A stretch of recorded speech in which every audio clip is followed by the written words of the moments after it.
My husband's credit card statement showed weekly lunches at a 5-star hotel, always on work days. Suspicious, I booked a table there. As I sipped my wine, I watched him walk in with his coworker, holding hands. When the waiter came, I smiled and said, "Send a bottle of champagne to their table," from his wife. His mistress read the note and stormed out. I didn't go looking for it. I wasn't the kind of wife who checked his phone, stalked his social media, or questioned every late meeting. Maybe I should have been. Maybe I would have seen it sooner. But I wasn't suspicious. Not at first. I was tired. Tired of being the wife who waited at home while my husband, Mark, worked late nights. Tired of eating dinner alone while he texted, "Just wrapping up, be home soon." Tired of feeling like I was the only one trying to keep this marriage together. But I wasn't suspicious. Until I checked the credit card statement. A 5-star hotel. Every Friday. Like clockwork. At first, I assumed it was a work thing. He had mentioned taking clients out. But every week? Same place? Same time? I scrolled back. The charges went 4 months back. I felt something shift inside me. A part of me wanted to ignore it. To tell myself there was a reasonable explanation. But another part, the part that had been feeling off about him for a while, knew better. I waited until we were in bed. I didn't want to accuse him of anything. I just wanted to see his reaction. So I kept it casual. "Hey, I was going through the credit card statement. Noticed you've been eating at the Fairmont a lot." Mark didn't even look up from his phone. "Oh yeah, work lunches." That was it. No details. No elaboration. Something about his tone put me on edge. I pushed a little. "Every week?" Now he looked at me. "Yeah. You know how it is. We've got a client who likes fancy places." Still no details. No names. No, "Oh, you'd love it there. We should go sometime." Just vague excuses. I forced a smile. Must be some client. He shrugged and went back to his phone. And just like that, something in my stomach turned. I didn't ask any more questions that night. I already knew I wouldn't get the truth. So I decided to find it myself. The next Friday, I took the day off work. I made a reservation for one at the Fairmont, same time Mark usually went. I didn't dress up much, just enough to blend in. Simple makeup, neutral dress, nothing that would make me stand out. I didn't want him to see me. I wanted to see him. I arrived early, picked a table with a clear view of the entrance, and ordered a glass of wine. And then I waited.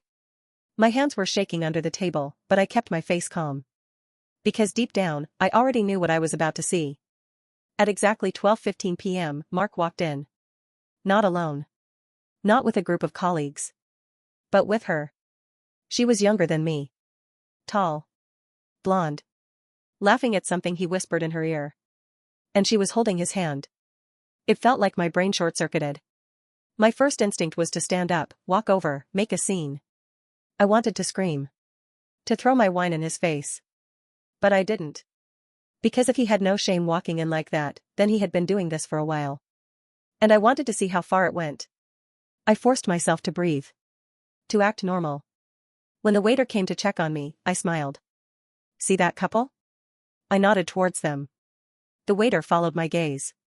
"Yes, ma'am." "Send them a bottle of your best champagne," I said, my voice steady. "And attach a note." The waiter pulled out his notepad. "What would you like it to say?" I smiled. "From his wife." The waiter blinked. Then, slowly, understanding dawned on his face. He nodded. "Right away, ma'am." I picked up my wine glass, taking a slow sip, and waited. I wish I could have filmed it. The champagne arrived at their table within minutes. I watched as she beamed, assuming it was from Mark. Then she saw the note. Her smile vanished. She read it. Then read it again. Then she turned to Mark. I watched her mouth the words, "Your wife." Mark froze. He turned pale. And then, right there, in front of the entire restaurant, she stood up and stormed out. He scrambled after her, grabbing his phone, his jacket, knocking over his own drink in his panic. I watched him chase after her like a pathetic idiot. I didn't move. I finished my wine. And then I ordered dessert. I didn't go home right away. I needed time to think. Time to process. Mark had been lying to my face for months. and he thought he could get away with it. But now, the game had changed. Because I had proof. And I wasn't done yet. I stayed at the restaurant for another half hour. Not because I needed more time, I was already clear on what needed to be done, but because I wanted to let Mark sweat. I pictured him outside, scrambling to explain himself, grabbing Sophie's arm as she tried to shake him off, his voice desperate, hers full of betrayal. It was almost funny. She thought she was his only one. She had no idea he was married. I flagged down the waiter. Do you happen to know if that woman left? The waiter, now looking both awkward and entertained, nodded.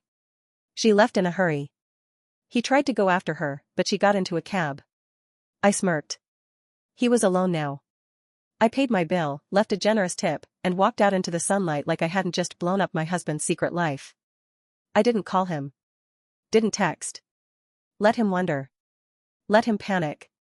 I was halfway home when my phone rang. Mark. I stared at the screen, watching it buzz in my hand. He called again. And again. By the fifth call, I answered. I kept my voice calm. Yes? He was breathing hard. Where are you? On my way home. A pause. Then, I can explain. I almost laughed. Explain what, Mark? Silence. He didn't know where to start. So I helped him. The 4 months of hotel charges? The lunch dates? The hand-holding? Or how about the part where your girlfriend found out you have a wife in the middle of a 5-star restaurant? He exhaled sharply. She's not what, Mark? Your mistress? She's a friend. Oh. So we were playing this game. Then why did she storm out? I asked. Why did she look shocked when she read that note? More silence.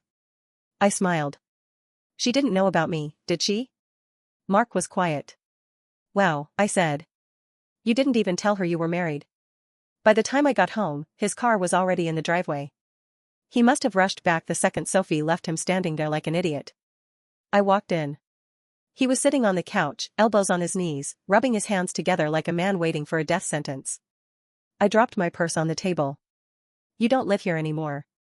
His head snapped up. What? You heard me. Get out. He stood, holding out his hands like he could somehow calm me down. Let's talk about this, I let out a sharp laugh. Mark, we just talked. You had your chance. And you used it to lie. I swear, I never meant to. Oh, don't even try that, I cut him off. You meant every single one of those lies. Every text, every call, every Friday at the Fairmont. He went quiet. He had nothing left. I walked to the closet, grabbed a duffel bag, and threw it at him. Pack. He didn't move. I crossed my arms. Do I need to do it for you? Finally, he picked up the bag. I thought that would be the end of it. I thought I had seen it all. I was wrong. Because 2 days later, Sophie messaged me. And she had something to say. It came through on Instagram, of all places. I stared at my phone for a full minute before opening it. Sophie, I don't know if you'll even read this, but I need to tell you something.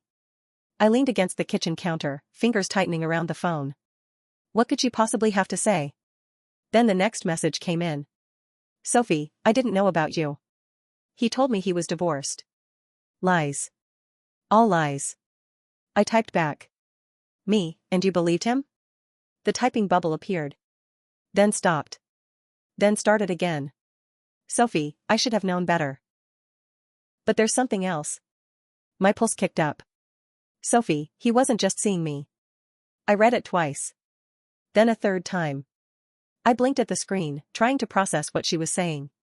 Sophie, there's another woman. I called her. The second she answered, I could hear the exhaustion in her voice. I'm so sorry, she said. I swear I had no idea he was married. I wasn't here for her apology. Tell me about the other woman. She took a shaky breath. I don't know her name. But I found out about her a few weeks ago. I confronted him, but he told me I was imagining things. That she was just an old friend. I clenched my jaw. And now you believe otherwise? Yes, Sophie said. I saw them together.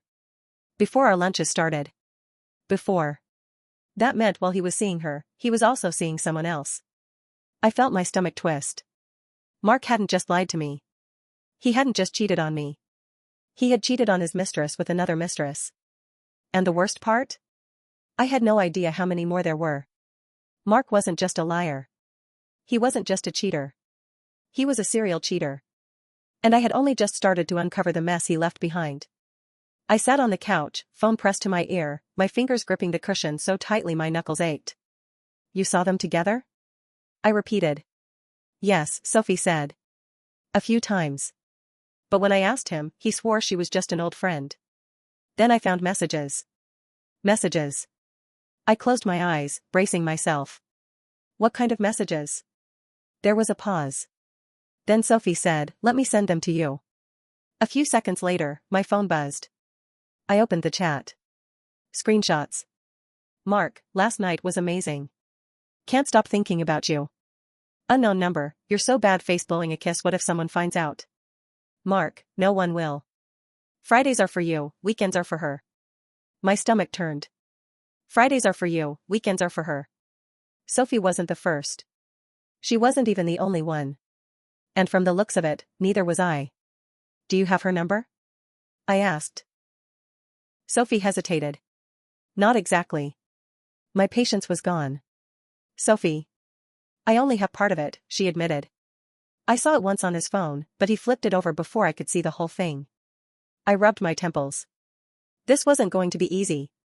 Then she said, but I know where she works. That got my attention. Where? She works at his office. That explained why he was always so busy. Why he always smelled like perfume when he came home. Why he always had client dinners but never any new business. I had ignored all of it. Let him tell me it was just work. But now I had proof. The second I hung up with Sophie, I did something I had never done before. I called his office. A woman answered. Hi, this is Amy from the front desk. How can I help you? I put on my sweetest voice. Hi, Amy. I'm Mark's wife, and I was hoping you could help me with something. There was a slight pause. Of course. What do you need? I'm trying to send a thank you gift to one of his colleagues, I lied smoothly. He talks about her all the time, but I can't remember her last name. Her first name is Rachel. A beat of hesitation. Then, oh. You must mean Rachel Carter. I smiled. That's the one. Rachel Carter. I had a name. And now I had to decide what to do with it. I spent the next few hours debating. Sophie had been blindsided, just like me. But what if Rachel wasn't? What if she knew? What if she was still seeing him? I needed to find out. So I did something that made my heart race. I found her on Facebook. Her profile was private, but her profile picture told me everything I needed to know. It was a selfie. Taken at a restaurant. The Fairmont Grand. I clicked on it, zoomed in. And there, in the background, was Mark. Sitting across from her. Leaning in close. Smiling like he had no wife, no Sophie, no guilt. I took a deep breath and sent her a message. Me, hey, Rachel. I think we need to talk. I'm Mark's wife. She left me on read. And then, 5 minutes later, she blocked me.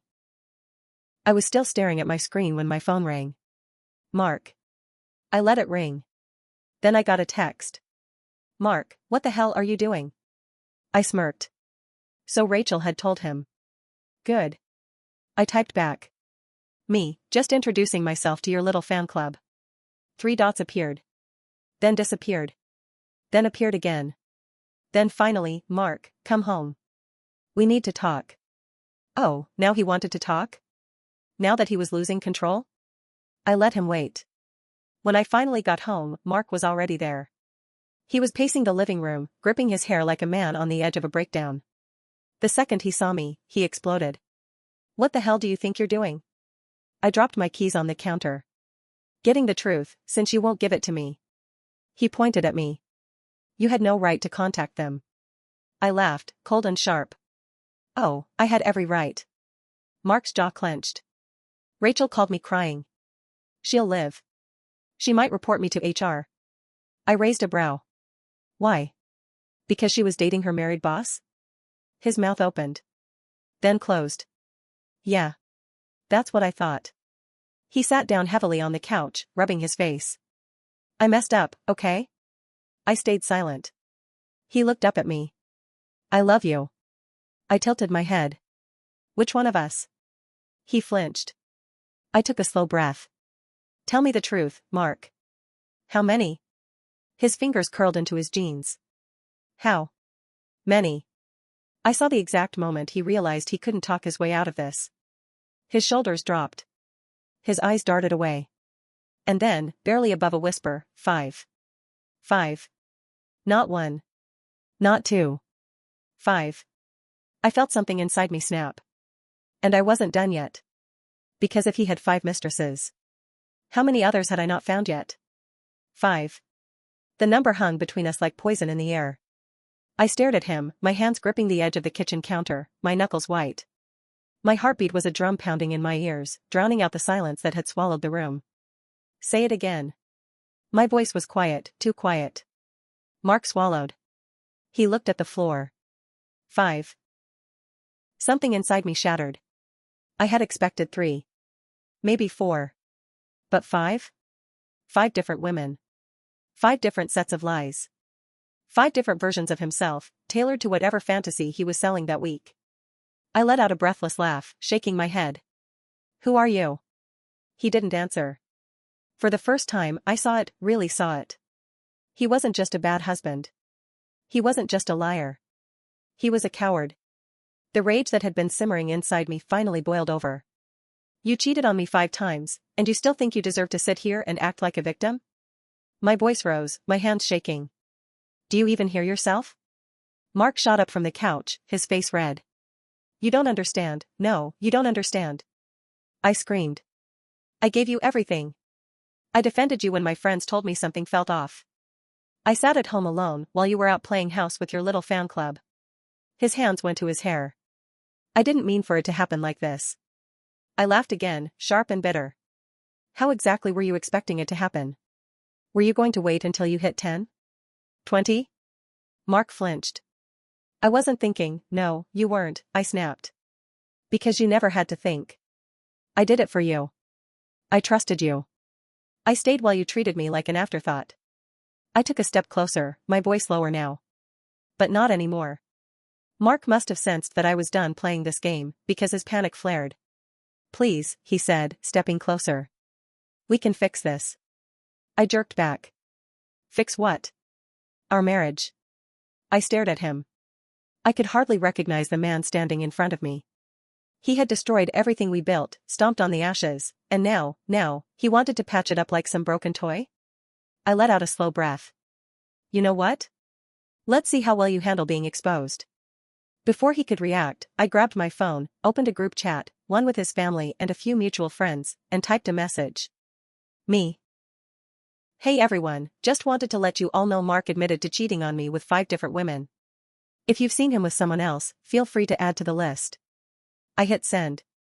Mark's face drained of color. Are you insane? No, I said, locking eyes with him. I just finally decided to stop protecting you. His phone started blowing up within seconds. Calls. Messages. Then, a new text. Rachel Carter, you're disgusting. Don't ever contact me again. Then another. Mark's mom, call me. Now.